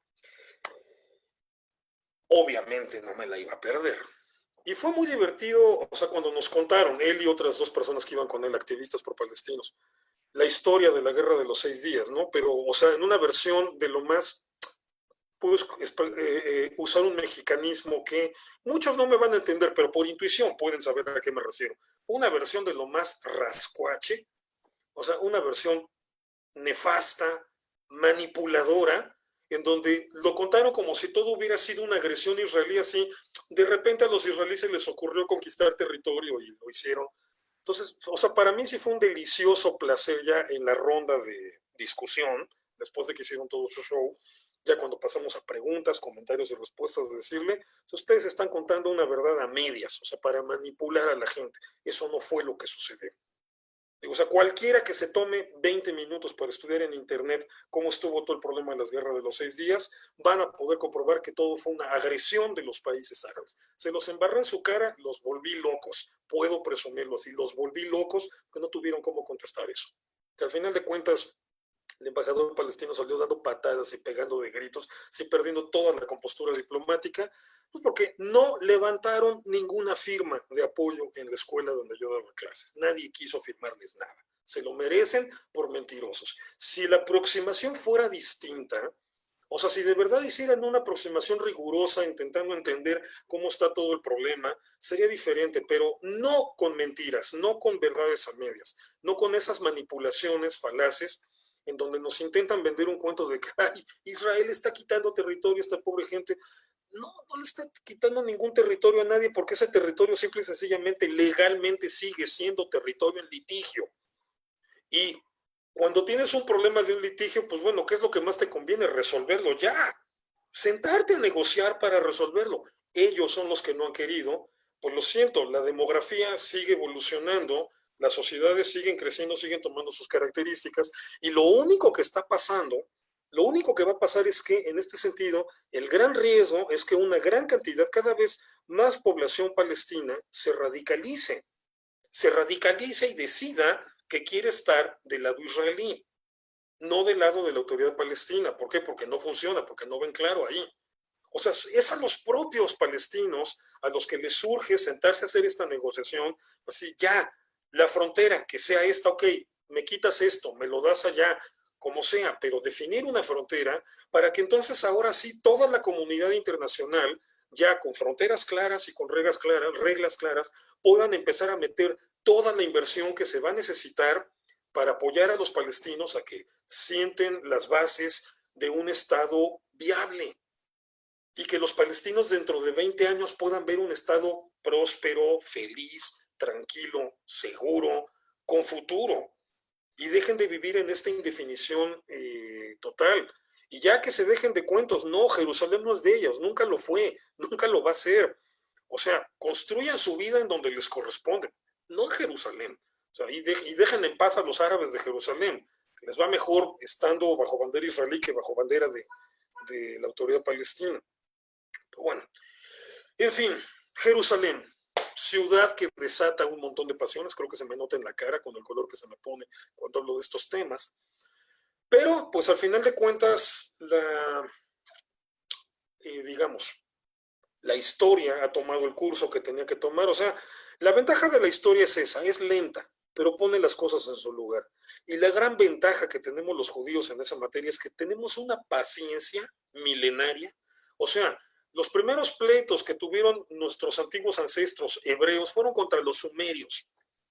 Díganme si no tenemos paciencia para lidiar con todo este tipo de cosas.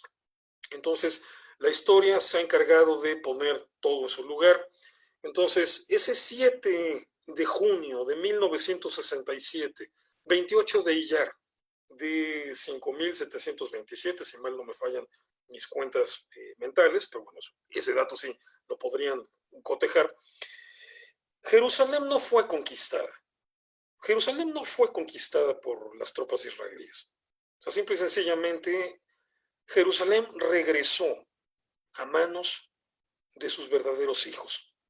O sea, Jerusalén no era una ciudad bajo asedio israelí, o de la parte vieja de Jerusalén. Era una madre amorosa esperando el regreso de sus hijos. Eso era, y eso es, y ahorita la relación entre esa ciudad y esos hijos va de maravilla.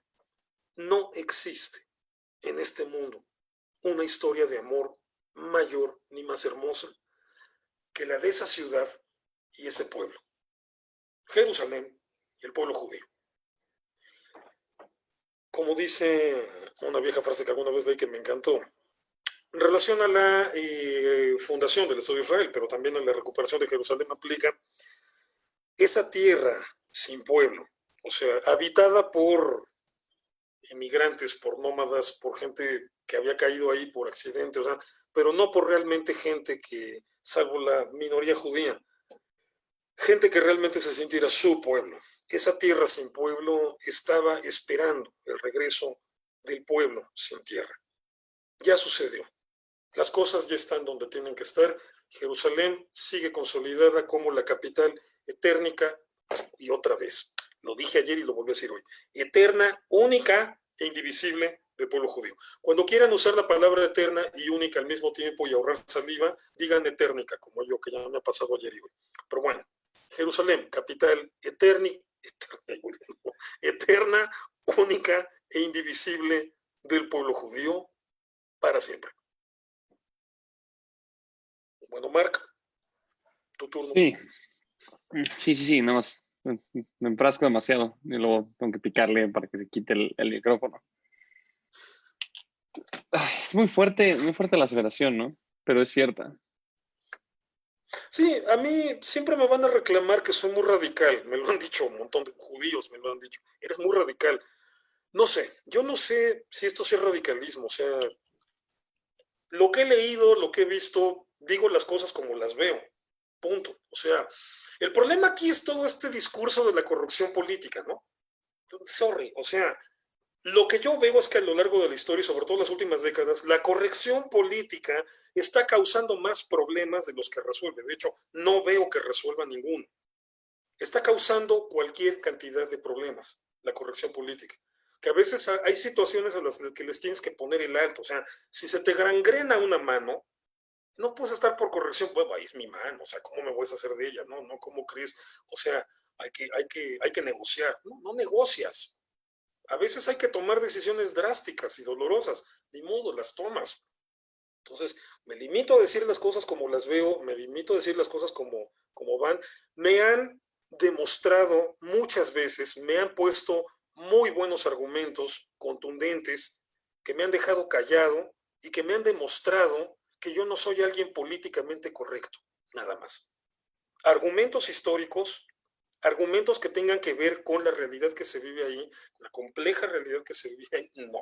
De esos no me han enseñado. O sea, nada más me han demostrado que yo no soy políticamente correcto en algunos temas. Pues ni modo, ni modo. O sea, no me nace. No, no puedo, prefiero ser honesto. Pero esto también es porque de cierta manera no se puede ser políticamente correcto y terminar con el conflicto de Medio Oriente. De No, acuerdo a lo que estás obviamente. diciendo. Obvio, o sea, si eres políticamente correcto, vas a sentenciar el conflicto a que sea eterno. Punto.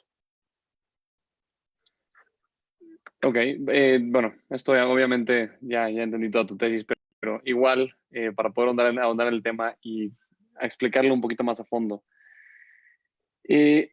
¿Tú crees entonces que no, o sea, no, el conflicto no se soluciona con diálogo, con esta idea de sucesión de tierras, o sea, de darle las tierras al otro lado, No, espérame. esta de cambiar tierras por paz? No, por supuesto, perdón, la única solución es el diálogo.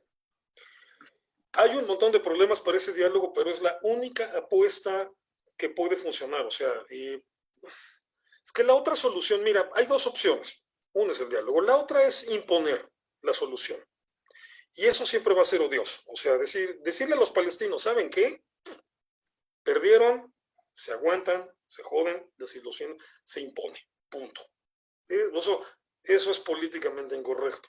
Pero bueno, lo ideal sería el diálogo.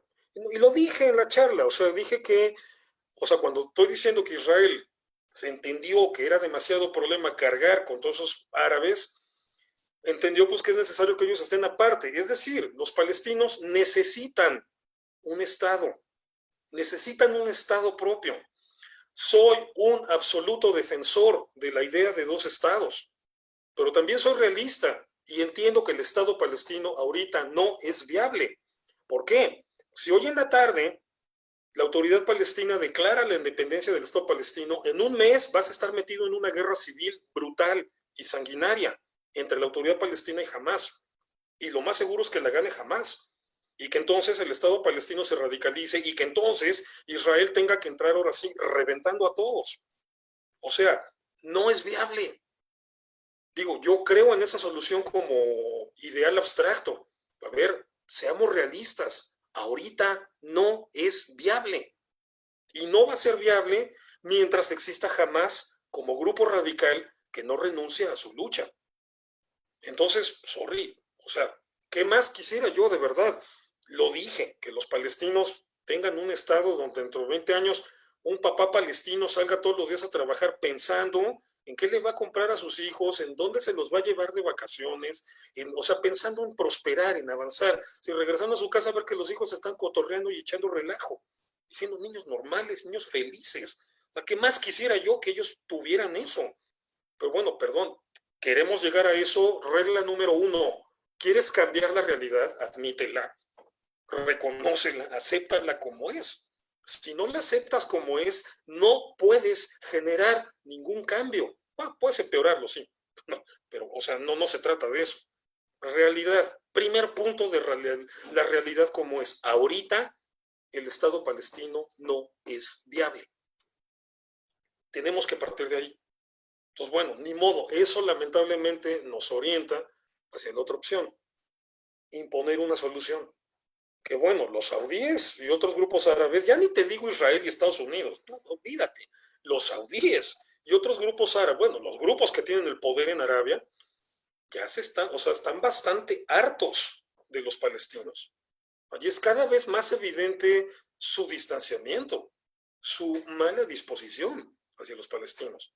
Los están abandonando, punto. O sea, pero es que también los palestinos se han obstinado en ponerse del lado de Irán, cuando Irán y Arabia Saudita tienen un pleito ahí milenario. Entonces, o sea, unos no le atinan, los otros ya acertaron. Entonces, al final de cuentas, pareciera que los árabes, o sea, los jeques árabes en Riad, en los demás emiratos, van a apelar a esa tradición medio feudal árabe, decir, bueno, somos árabes, aquí la realeza árabe desde Riad decide, porque puede y quiere, la solución que se le va a imponer al pueblo palestino y nos importa un pepino lo que diga el pueblo palestino. O sea, punto. O sea, al final pareciera que son ellos los que la van a imponer. ¿Por qué? ¿Qué interés tendrían en imponerla? Negocios. Los saudíes necesitan un Medio Oriente estable, sobre todo con Israel, que para este siglo, para lo que queda de este siglo, hay un potencial de negociazos ahí, potencial de negociazos. Y eso es lo que necesita el mundo ahorita. Rusia se muere de ganas porque saudíes e israelíes terminen de contentarse, porque hay un potencial de negociazos allí.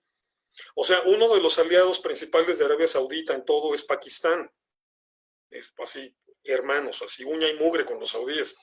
Entonces, bueno, por esa ruta terrestre, Rusia tiene toda una área de comercio terrestre abierto impresionante. Entonces, estamos llegando lamentablemente a esa situación donde los palestinos y su postura intransigente le están estorbando a todos. Los que van a salir perdiendo son ellos. O sea, por eso que más yo quisiera que ellos dijeran, vale, vamos a negociar. Ya, ponerle fin a esto, negociamos. Fronteras aquí, tú allá, yo acá. Y ya, que el mundo me ayude a prosperar, sí, está bien. Al mundo le conviene que Palestina prospere para que se estabilice la región. Excelente, adelante. Mira, hasta Israel metería dinero ahí. Seguro que Israel también metería dinero ahí. Pero no se dejan, no se dejan. Perdón por decir, no se dejan. Ok, vamos a pasar a las preguntas ya un poquito más profundas. Preguntan, ¿cuál y de quién fue el plan para cederles el monte del templo a los árabes? No, pues no es que eso fuera un plan, o sea, el punto está en que hay una mezquita ahí desde hace como 1300 años, bueno, claro, fue luego remodelada y ampliada, pero entonces cuando se funda el Estado de Israel, eso ya es una realidad, ahí está el monte del templo y allí está la mezquita. Ahora, el Estado de Israel no se fundó con la intención de llegar a destruir y sacar, expulsar gente. La lectura, búsquenlo en internet, el texto hoy lo debe estar, a ver si Marca ahorita encuentra una buena traducción al español de la Declaración de Independencia del Estado de Israel, el documento que leyó Ben Gurión. David Ben Gurión el 14 de mayo de 1948.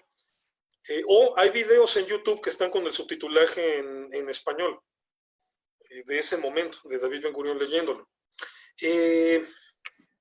Desde ese momento, la política de Israel es, a ver, ya, fue mucho pleito, vamos a llevarla en paz. Entonces, desde ese momento, la política que pone David Ben Gurión, la política que pone el primer gobierno israelí y que se mantiene hasta la fecha, política que yo defiendo, o sea, que yo estoy de acuerdo con ella, es lo correcto, respetar la autonomía de la práctica del Islam en ese lugar. O sea, el hecho de que yo tenga mis creencias y mis sueños y mis expectativas y pueda decir que las estoy basando en la Biblia y lo que quieras, no me da derecho a pasar atropellando los derechos humanos de otra persona, de ningún árabe, de ningún cristiano, de ningún nadie. Entonces, o sea, es desde ahí, desde 1948, desde la fundación de Israel, con la propia lectura de la Declaración de Independencia del Estado de Israel, que se hace el compromiso de vivir en paz con toda la gente, musulmanes, por supuesto. O sea, bueno, eso se refería básicamente porque era todo el grupo que lo rodeaba. Entonces, Claro, pero eso no plantea, y digo, siguiendo la misma línea que están planteando, eso no plantea cierto peligro para los lugares de rezo o sea, de diferentes credos. O sea, olvidémonos del cótel y del judaísmo, sino muchísimo más allá como todo el cuarto armenio, el suk árabe, o sea, como cosas por el estilo que pueden ser mucho más afectadas por terrorismo o confrontaciones que...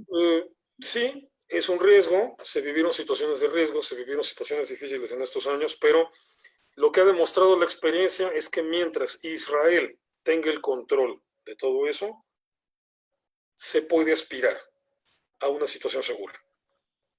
O sea, mientras Israel ha ido imponiendo, consolidando y reforzando su control en todo eso, se mantiene controlado. O sea, la autonomía musulmana se refiere al espacio religioso nada más. O sea, no hay una administración territorial. O sea, controlan unos edificios, punto. Mientras la administración territorial siga bajo control israelí, creo yo que está garantizada la seguridad y la integridad y la libertad de todos. Así que, pues con la pena, Jerusalén tiene que seguir siendo ciudad controlada por Israel. Perdón, es el que mejor lo hace, demostrado. 72 años de historia demostrándolo. Ok, excelente. Preguntan por acá, sí, ¿habría manera de dividirlo hoy en día? O sea, ¿habría forma de que hoy en día lleguen los activistas, el gobierno israelí incluso, y que diga, vamos a dividir Jerusalén otra vez? Ah, bueno, de qué modo hay modo, pero yo quisiera preguntar como que ¿por qué? ¿Para qué? O sea, para tener contentos a los palestinos ahorita, perdón, los palestinos funcionan con una lógica muy chistosa. Les das una décima parte, te dicen no quiero más. Y les das más, no quiero más. Y cuando les des la mitad te van a decir quiero todo. Y cuando les des todo te van a decir, oye, quiero hasta el mar, o sea, quiero todo el territorio. Allí están sus libros de texto para niños en primaria donde no existe Israel, donde todo es Palestina. Quieren todo. O sea, ahí la pregunta es, ¿para qué? ¿Por qué? O sea, nada más porque ellos quieren, no, sorry, me dijo, espérame, no. Te digo, ahí será políticamente incorrecto, pero hay un punto donde tienes que decir no. Y ya. Tan, tan.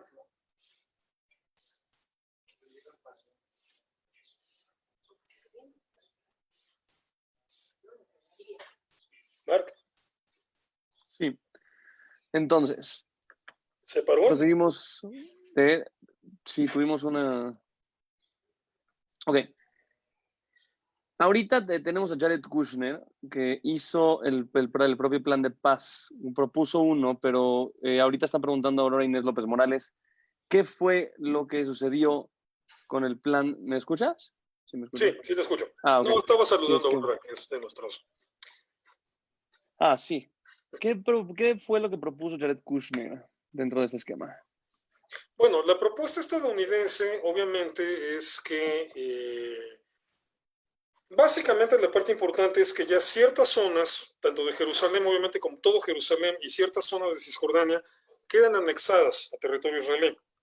Y en compensación, Israel ceda territorio en la zona más occidental del Negev, es decir, en la zona hacia el sur de Gaza, en el corredor de la frontera con Egipto, que eso se le entrega a los palestinos como compensación por el territorio que se les va a quitar.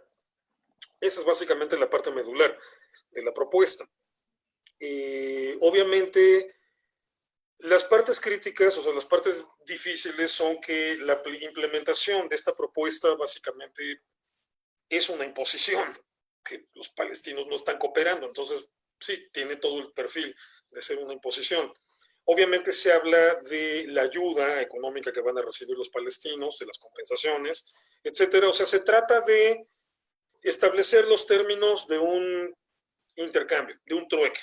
O sea, Israel se queda con estas partes del territorio, a los palestinos se les regalan, o sea, se les dan, más bien, no es regalo, se les da como compensación estas otras partes del territorio. Y la parte más interesante en esta propuesta es que la idea de crear un corredor que quede como parte de Palestina, ahí en la zona fronteriza con Egipto, es que se establezca, sí, una zona residencial, es decir, que una parte de ahí se destine para construir una zona habitacional, pero sobre todo que una parte ahí se destine a hacer todo un corredor de desarrollo tecnológico, estilo lo que ya hablábamos ayer que hay en Tel Aviv, y estilo el modelo sigue siendo el Silicon Valley de Estados Unidos.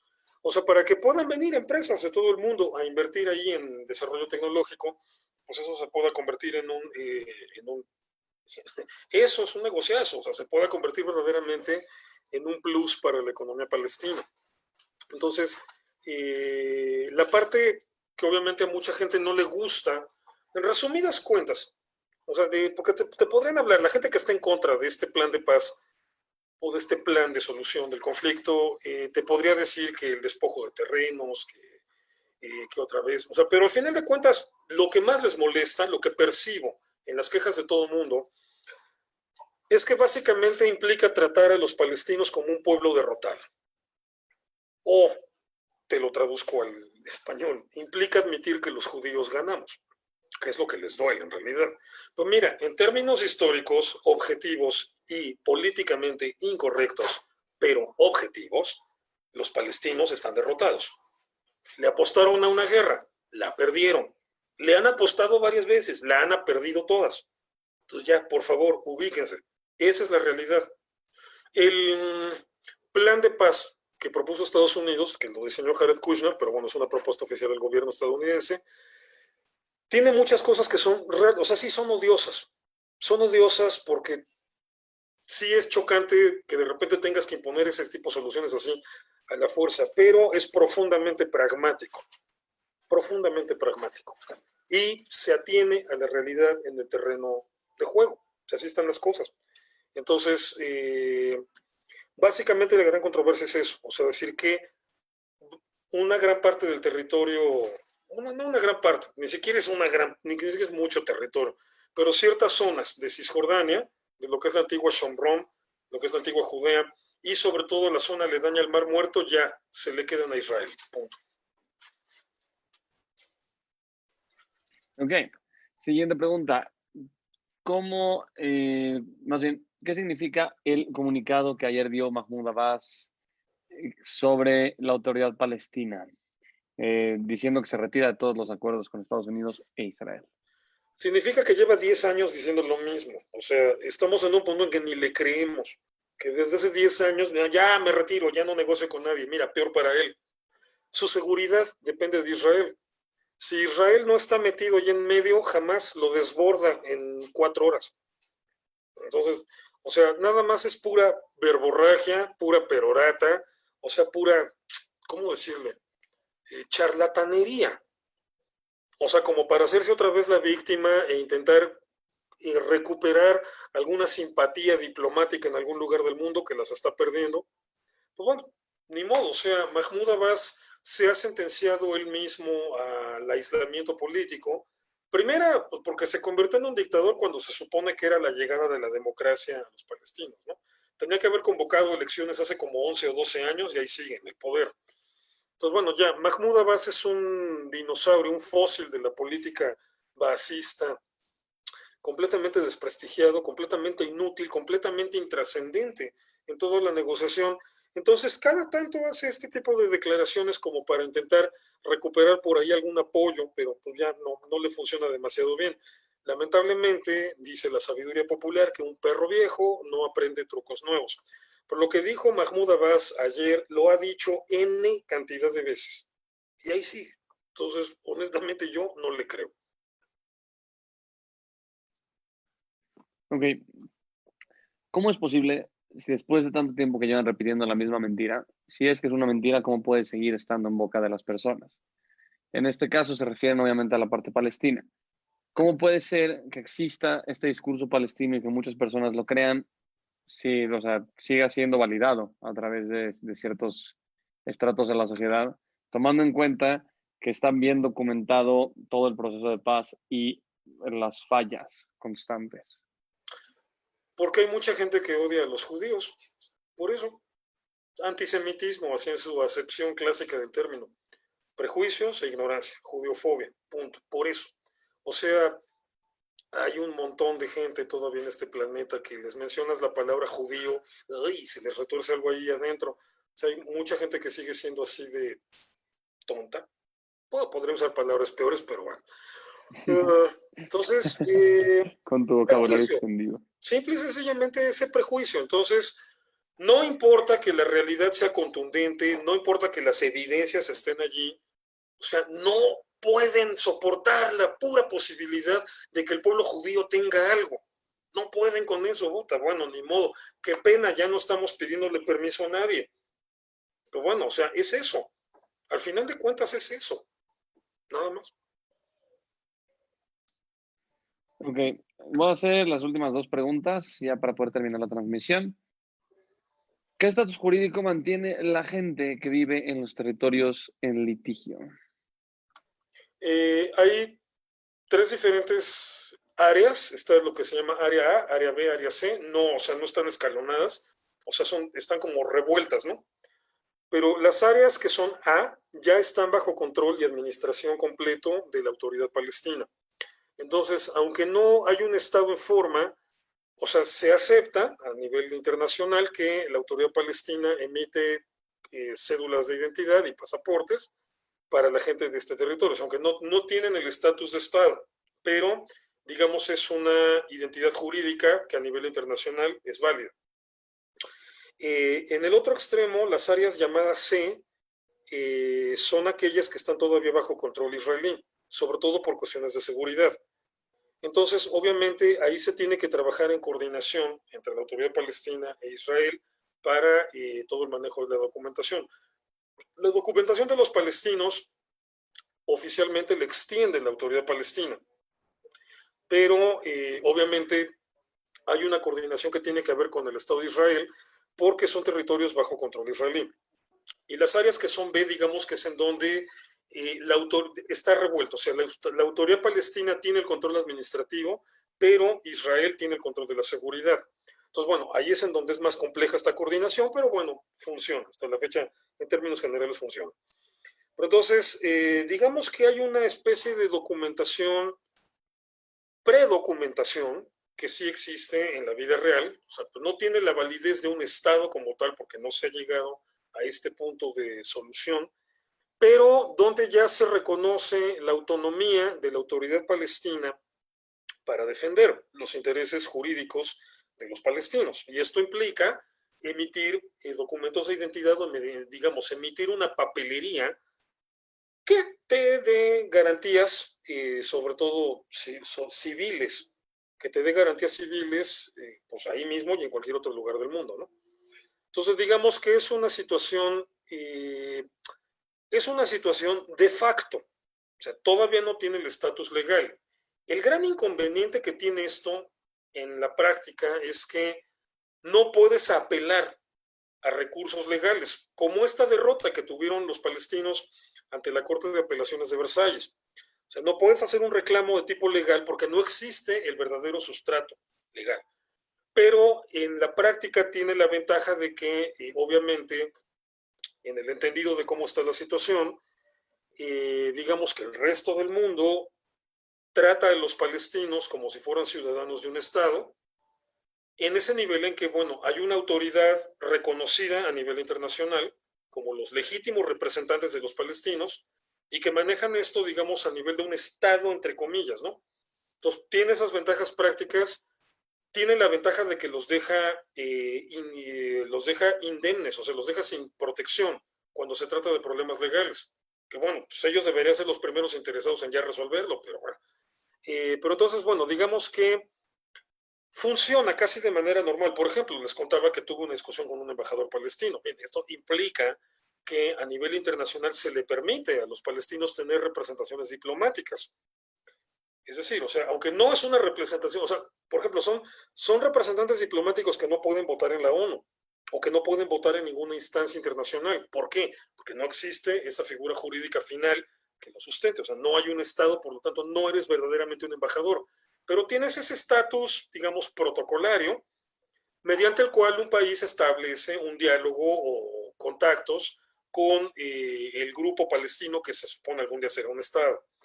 Entonces, es como si dijéramos a nivel de comercio informal, ¿no? O sea, lo compras, puedes hacer la transacción, pero no te dan factura. Pero bueno, de esta manera se ha podido lograr que haya una representación reconocida que represente, vale la redundancia, los intereses de la gente palestina, que falta ese último toque, o sea, para que ya todo tenga una solidez, una consistencia legal. Bueno, o sea, es una solución, es una situación intermedia que ha funcionado para lo urgente, pero pues que obviamente no ha logrado dar soluciones para lo importante, porque todavía no se dejan aquellos. Ok. En este caso, ¿qué sería lo urgente? O sea, ¿por qué Palestina tendría que tener conexión con los otros países que están fuera si ni siquiera puede resolver su situación interna? O sea, ¿en qué sentido esto no sería como contraproducente para la paz? Y, bueno, esta es como parte de la segunda. Bueno, pues Este, ellos en sí, y esto creo que va a aclarar bastantes preguntas. Ellos en sí, ¿qué religión están profesando? O sea, ¿son profesos del Islam? ¿Creen en el yihad? ¿Hacia dónde están yendo ellos? Porque de acuerdo a lo que tengo aquí, o sea, hay muchas preguntas que ya están dando por sentado el hecho de que ellos tengan raíces islámicas y también que ellos creen en el yihad, que es la guerra santa. no, Entonces, sí, te eso pregunto es, porque creo que que este punto sería como básico para poder aclarar el conflicto, ¿no? sí, no, ahí no, no todos los palestinos están en esa frecuencia. A ver, el problema es que los palestinos están divididos entre dos liderazgos. Hamas, que es un liderazgo religioso fundamentalista y donde sí aplica todo este concepto de la yihad y todo eso, esa es la realidad que se vive en Gaza y que mantienen o que están adheridos a ella mucha gente en Cisjordania. Pero en Cisjordania, la autoridad política, la autoridad palestina, Al-Fatah, que es como se le llama en árabe, es, digamos, la forma en la que evolucionó la OLP, la Organización para la Liberación Palestina, la estructura política que fundó Yasser Arafat, y que es un grupo de orientación baasista. El baasismo fue una tendencia política muy característica del panarabismo, de esto que hablaba yo de Gamal Abdel Nasser al principio de la charla, y su idea panarabista de integrar la verdadera república, la gran república árabe. El baasismo era una ideología completamente laica, de hecho muy antirreligiosa, y sobre todo porque era de inspiración marxista y estaba apoyada y financiada desde la Unión Soviética. Entonces, la estructura política de la autoridad palestina sigue heredando este rollo politicoide, marxistoide, baasista. Entonces, estamos hablando de una línea política que tiene, por eso tiene todas esas fricciones con Hamas. O sea, por eso habría guerra civil si se declara un Estado palestino ahorita, porque Hamas y Al-Fatah tienen ese pleito de que para Hamas los de Al-Fatah son unos herejes infieles ateos. Y para los de Al-Fatah Hamas son una bola de fundamentalistas, radicales, extremistas, religiosos, feudales y medievales. Entonces, tienen ese pleito de fondo. Entonces, en el caso de los palestinos, no es tan simple decir que están siguiendo la idea de la yihad. Depende del grupo en cuestión. O sea, cuando hablas de grupos terroristas como Yihad Islámica, bueno, es evidente, ¿no?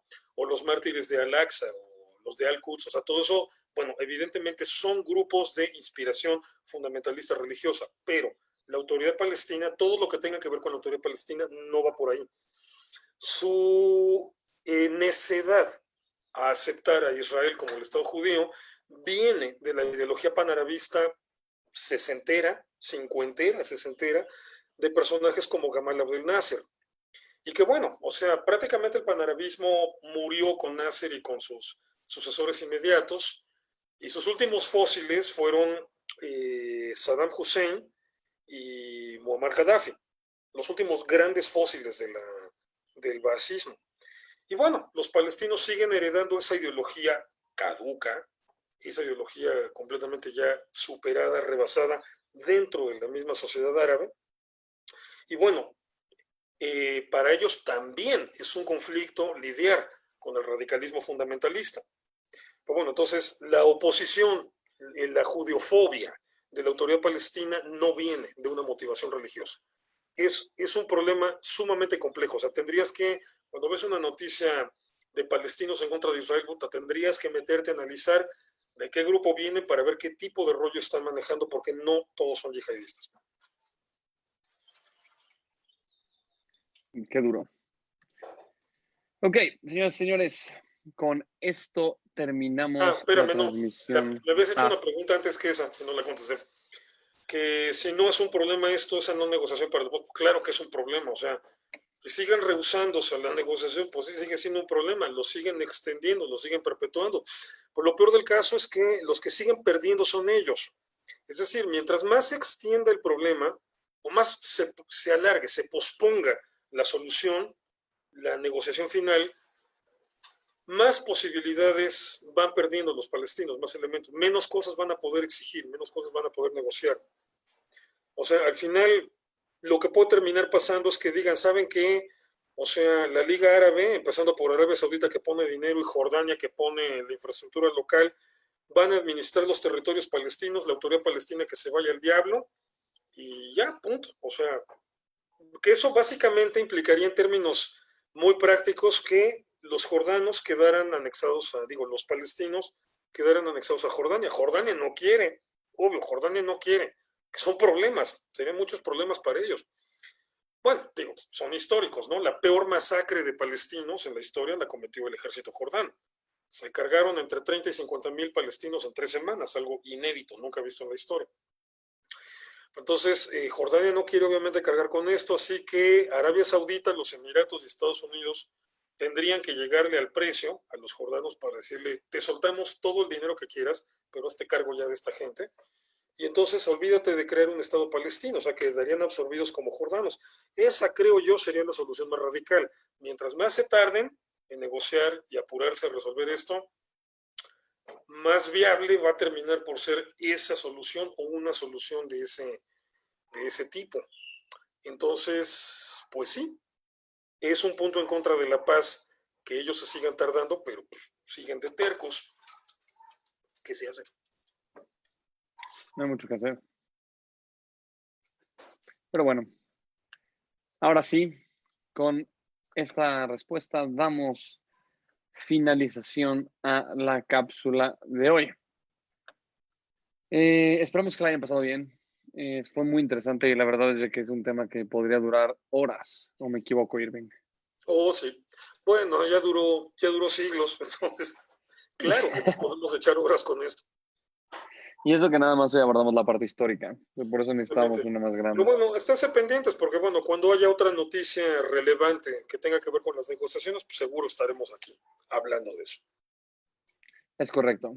De mientras, los invitamos a compartir este video para las personas que conozcan, que entienden Jerusalén e Israel, pero también valdría la pena que estudien un poquito más a fondo este conflicto y más sobre historia moderna, que la mayoría de las personas conocen la Torá y cómo es que está planteado Jerusalén ahí.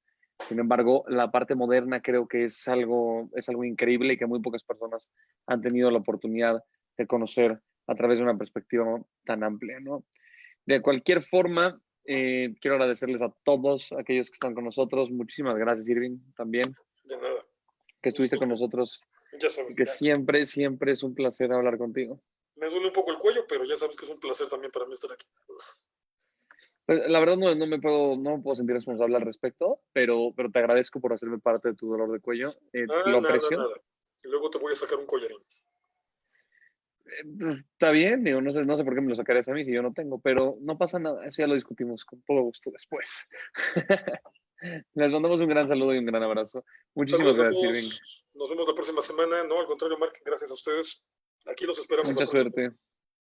Bye.